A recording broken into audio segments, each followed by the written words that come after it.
on that point, there was something that I subconsciously came to the conclusion of, and it was right. It was right after the debate, and I was watching Joe Rogan talking about it, and he said, like directly out of his mouth, he said Trump supporters and Trump haters, explaining two sides of the country. Mm-hmm.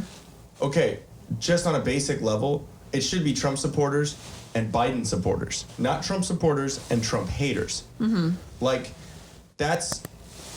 there's a weird, recipe right there for a country, because it's not someone that supports Biden that pushes him up. It's someone that, like, well, I fucking hate Trump, so I guess this fucking old fart that sniffs kids is... Yeah, and that's what's crazy to me, like, where the decision that America is left with, because let's assume that you don't necessarily hate Trump, but you just don't agree with his politics. So, you're predominantly Democrat, and you're looking for a good Democrat representative.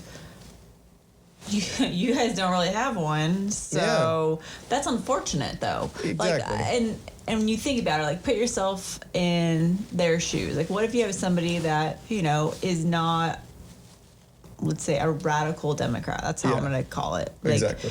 Somebody who sees Trump, doesn't agree with him, but chooses to go on the other side. But you really don't have a candidate that you feel comfortable backing. That sucks. Mm-hmm.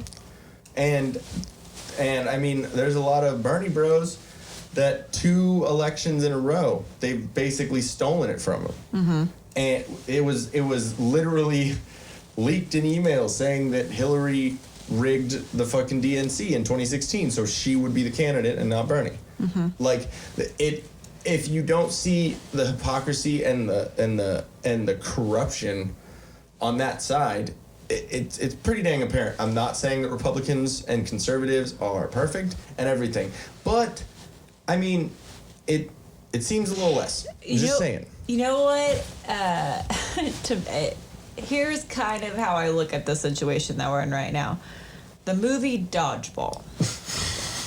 You have what is it? What is the... There's Average Joe's The Average Joe's Gym. Globo Gym. And Globo. Mm-hmm. Okay. Globo is kind of White Democrats. Yeah, that's totally White Goodman, fucking Joe Biden. So that's the Democrats right there who are showboating. And it's all about, they're going to be undermining and do whatever they can to get on top, stay on top, whatever you want to call it. Whereas the Average Joes, they're the good guys, just kind of doing what they do because staying honest, and they end up winning everything in the end. Yep. And then Globo goes crazy, and he gets fat. Effing A, Cotton. No, it's that analogy for sure works. But it's funny when you start thinking about everything. Did you like what you just saw? Or are you horribly triggered by what you just saw? If you want more of it, it's right here. You can go on Twitter and talk all about it. And you can get more triggered by checking out these awesome videos to the left over here. Ready and willing.